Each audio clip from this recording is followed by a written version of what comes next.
Assalamualaikum warahmatullahi wabarakatuh. Halo teman-teman sekalian, bagaimana kabarnya? Mudah-mudahan selalu dalam lindungan Allah Subhanahu wa taala dan diberikan kelancaran dalam usahanya. Baik, pada kesempatan kali ini kita akan membahas atau belajar bersama-sama mengenai sikap kerja keras dan bertanggung jawab. Sebelum kalian menonton videonya, alangkah baiknya kalian mensubscribe, like, dan komen terlebih dahulu karena mensubscribe, like, dan komen adalah gratis.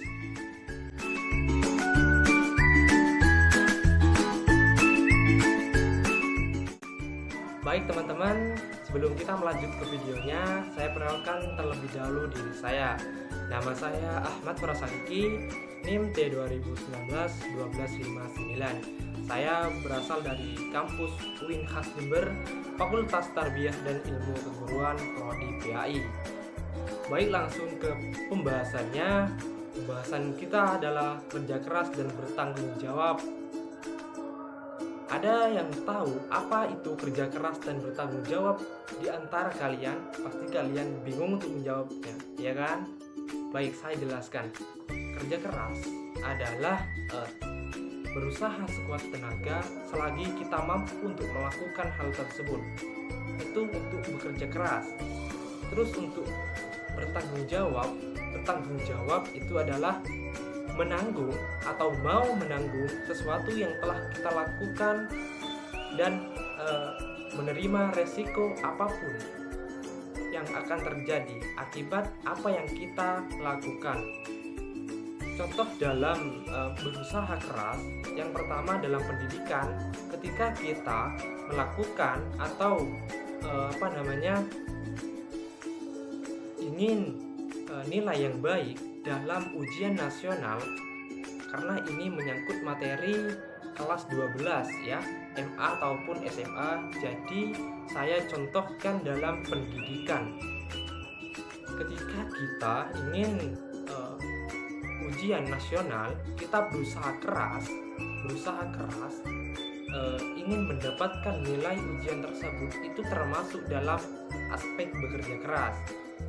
Itu yang pertama. Yang kedua adalah bertanggung jawab. Contohnya adalah ketika kita melakukan perbuatan sesuatu, kita harus menanggung sendiri akibatnya dari perbuatan hal tersebut. Ya, dalam aspek agama, ketika kita melakukan sesuatu dengan tangan kita, hati kita, ataupun badan kita, maka di akhirat nanti pasti ada pertanggungjawabannya. Baik teman-teman, lanjut kepada pembahasan yang kedua, yaitu cara membiasakan diri dalam perilaku kerja keras dan bertanggung jawab. Bagaimana caranya agar kita membiasakan diri dalam perilaku kerja keras? Yang pertama adalah kita niatkan karena Allah Subhanahu wa taala. Kenapa kita harus meniatkan karena Allah Subhanahu wa taala? Jadi, ketika kita melakukan sesuatu ataupun mengerjakan sesuatu, hal itu akan dinilai ibadah dan dinilai pahala oleh Allah Subhanahu wa taala. Maka otomatis ketika apapun yang kita lakukan, apapun yang kita kerjakan dinilai pahala oleh Allah, otomatis Allah akan memberikan ridho, insyaallah. Wallahu a'lam bishawab. Terus yang kedua adalah kerjakan sesuatu dengan bersungguh-sungguh. Ya, ini termasuk dalam aspek kerja keras yang yang intinya. Kerja keras bersungguh-sungguh, berusahalah bersungguh-sungguh. Ya, tidak hanya setengah-setengah. Kerjakan apapun yang kamu kerjakan selagi itu halal, baik, ya, kerjakanlah bersungguh-sungguh. Contohnya adalah aspek pendidikan. Ketika kalian berusaha untuk ingin nilai yang besar, ingin nilai yang optimal, kalian harus berusaha bersungguh-sungguh, tidak hanya santai-santai saja. Karena kenapa? Karena banyak orang di sana yang ingin mengalahkan Anda, seperti itu.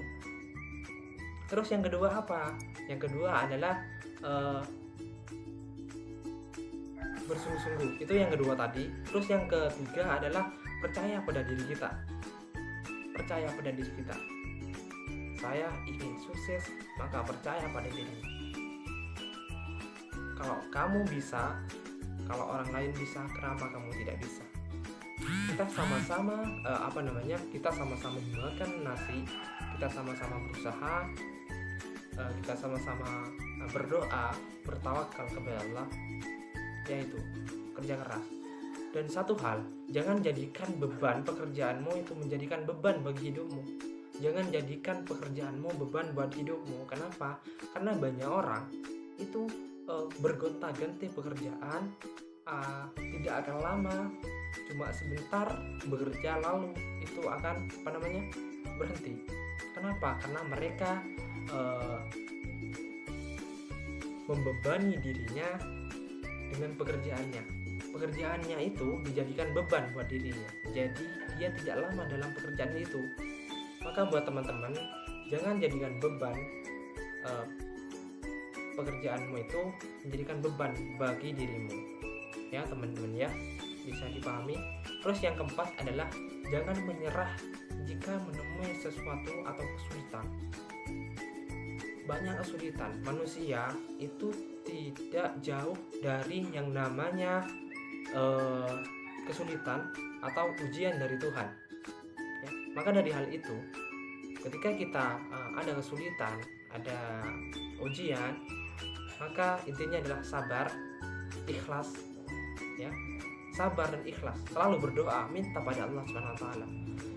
Satu hal yang perlu kalian ingat, bahwasannya Allah Subhanahu wa taala tidak akan membebani kaumnya dengan di luar kemampuannya, ya. Pahami kata-kata tersebut. Ketika kalian paham dengan kata tersebut, maka kalian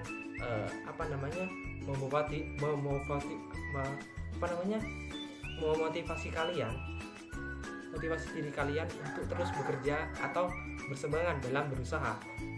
Terus yang kelima adalah hindari pekerjaan-pekerjaan yang tidak halal, menyimpang dari agama, ya. Pekerjaan baik, kata Allah, orang-orang yang bekerja baik, dan bekerjanya itu baik, satu yang didapat pertemuan, perjumpaan dengan Allah. Liqa'u, aku berjumpa secara langsung dengan Allah, bermuwajahah, bertatapan langsung dengan wajah Allah. Subhanallah, siapa yang tidak menginginkan hal itu? Pasti kalian atau teman-teman sekalian yang ada di rumah ingin mendapatkan hal itu, ya kan? Pahala, siapa yang tidak mau pahala? Siapa yang tidak mau berjumpa dengan Allah Subhanahu wa taala? Ya. Jika aku bermunajah secara langsung dengan Allah. Apa kata Allah? Aku bukakan wajahku yang indah untukmu. Masya Allah Subhanahu wa taala. Itu ya aspek nomor 5. Terus yang keenam adalah bertawakal kepada Allah. Pasti kalian sudah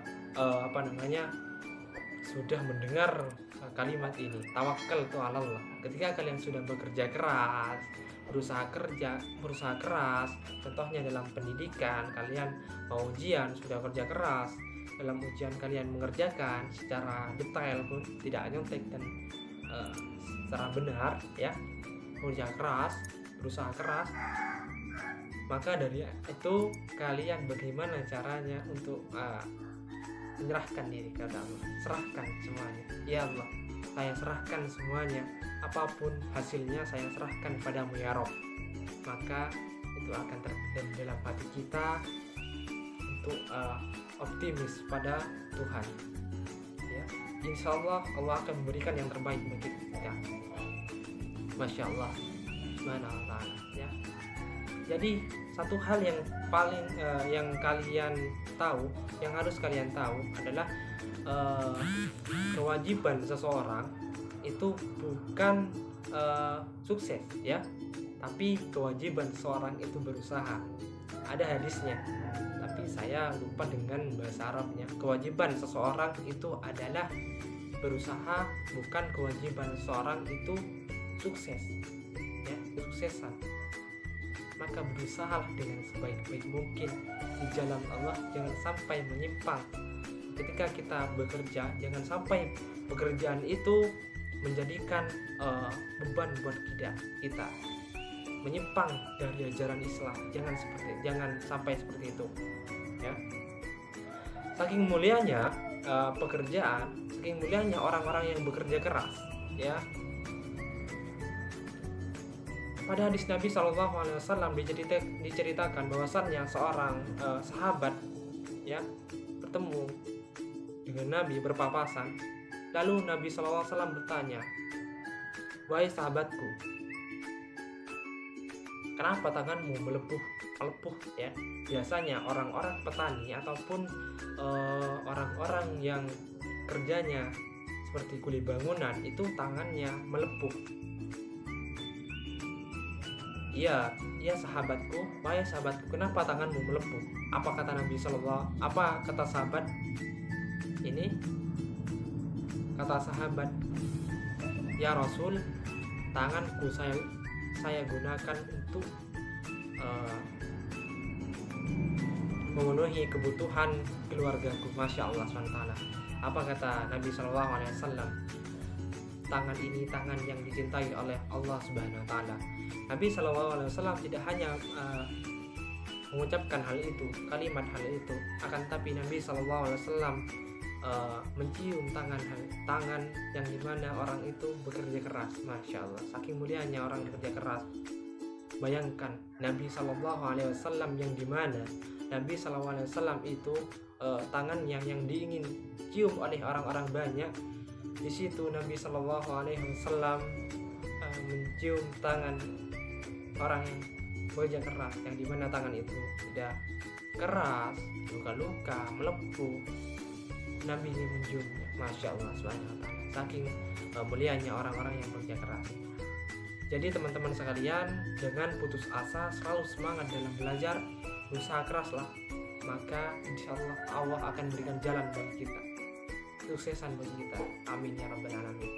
Terus yang kedua adalah bertanggung jawab. Bagaimana cara kita untuk membiasakan diri dalam bertanggung jawab?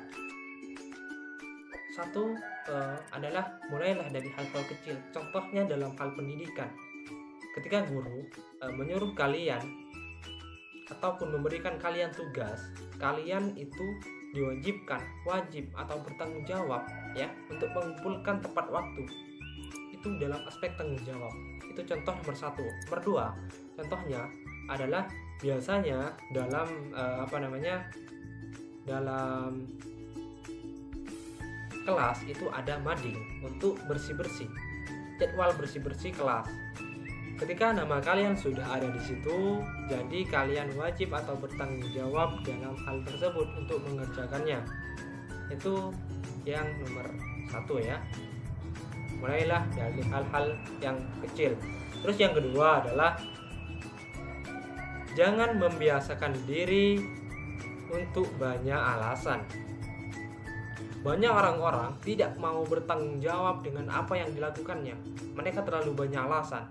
Ketika mereka melakukan kesalahan, mereka menuduh temannya, itu kan termasuk alasan.